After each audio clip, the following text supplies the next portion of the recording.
Brett Okamoto with ESPN alongside UFC welterweight Nate Diaz, who just participated in the first ever BMF title fight in UFC history. It happened at UFC 244 inside Madison Square Garden, and it ended in a way, Nate, I don't think anybody was really thrilled with.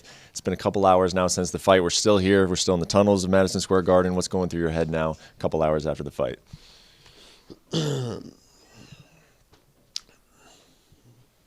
No, nothing.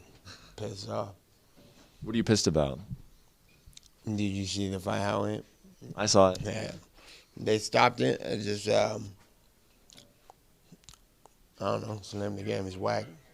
Were you at any point concerned that the eye was going to threaten the fight continuing? No, I thought it was the same story as every fight. I've been cutting my last 5 fights in the same eye, probably 10 fights. Mm-hmm. Is there any way to fix that, or is that just? They're telling me something. My brother Dick had the same thing with KJ Newton's years ago. They were just talking about in there, and he got some surgery or something. I don't know about all that though. We'll see how it goes. At what point did the commission or any doctor tell you, we're looking at the eye, protect the eye, or this fight could be in jeopardy? They didn't tell. They even kind of faked me out. They were like, "Can you see?" I was like, "Yeah, I'm good." And they were like, he's like, all right, I don't know. All right, I was like, I can see I'm good. He's like, all right, and he walked away. He's like, okay, and he walked away and didn't take it's a wrap. Do you have any understanding of why he chose to stop the fight? Yeah, because of the eye, remember? But why? Like, do you know like what criteria? I mean, yeah, you had a cut. Yeah, it looked bad. It's different doctors, it's New York. I don't think they're used to seeing as much as the other one. Like in Vegas and Cali, I think it's a little different. Do you think in a fight of this magnitude, I mean, headlining the biggest card of the year, that you are owed an understanding of what he's looking for, the criteria that he's using on why he stops a fight? Yeah, I don't know. You're not supposed to get cut, right? So, I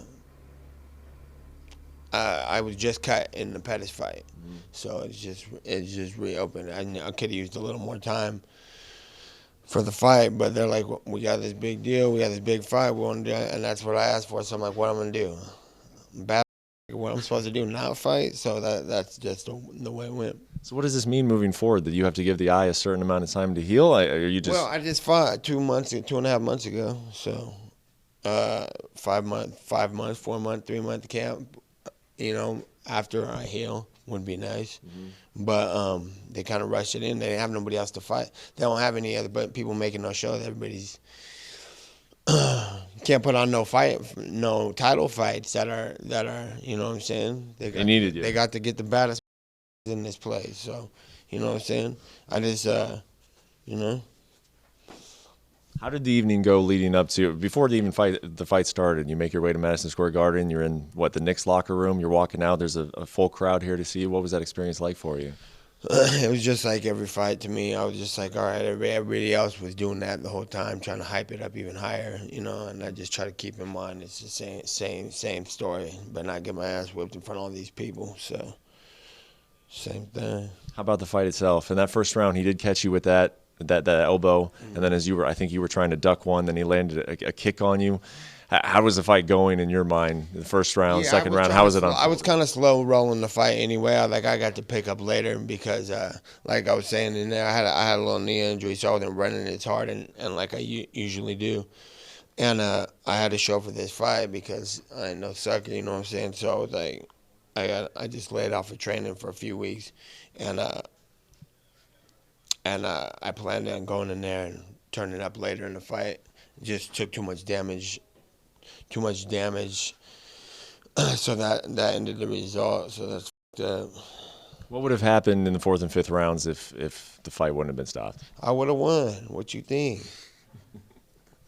So the fight was going in a way that you were comfortable with then? No, I mean it obviously could have been going a little better, but I think it was starting to turn better. Mm-hmm. I could feel him start to do like trying to slow the pace down a little bit, and I was going at a slower pace than usual anyway. So I think my odds were better in the later rounds, and that's what I was planning for. Okay. So the fight ends, and what did you and Jorge say to each other, if anything? He said, let's run it back. We're going to run it back. And I said, let's run it back. We're about to run it back. And the UFC said, let's run it back. We're going to run it back. Who said that from the UFC? I saw it all over the internet. And then Joe Rogan said, yeah, maybe run it back soon in Vegas. So that's my plan. My next move is to fight him in a rematch. You believe Jorge when he says that he'll run it back, he'll give you a rematch? I believe everything until these guys at the UFC get in his head and start switching raw like they've done in the past. That's my main objective since the fight ended, is getting the fight done. That's my next move. That's what's going to happen unless they're all mean like they have in the past. Why would they do that? Why do you think that they would go against you and not make a rematch? I've been here before. So I feel it slowly starting to creep in, and I think that's what's gonna happen. Is they're gonna start being like, we got other things in mind. But I refuse to be quiet about that. We're gonna fight again, and that's my next move. Yeah, well, I mean, if they do start going in a different direction, you say you refuse to be quiet about that. What does that mean? That you show up at the UFC offices, you start doing interviews? Like, what will you do if they do start moving away from a rematch? Well, that's how I took a 3-year. That's how they put me on a 3-year layoff last time they started me. So my plan is to get along, work with them, and move forward and get this fight ran back. If this fight does not get ran back right away, will you take any other fight? That's my main goal right now, is the rematch. That's your main goal? Yeah, that's my main objective. You know, I mean, someone mentioned this at the press conference, and I got to say, I agree with it. If they decide to go with Jorge they stopped it. It wasn't like, I don't think it's very official. So I believe it would be fair. You know, I've been making names for people for years, and making a big deal, big shows. So I would like a little rematch get coming back my way. Well, I'll tell you, in my personal opinion, there's only 2 fights for you, and that's a rematch with Jorge Masvidal or a trilogy fight with Conor McGregor. How would you feel about a trilogy fight with Conor? I would really like to fight Jorge Masvidal, but I would like a rematch. These fools don't never give me no rematches. It was good to see you. All right, man. All right, Appreciate the time, Nate.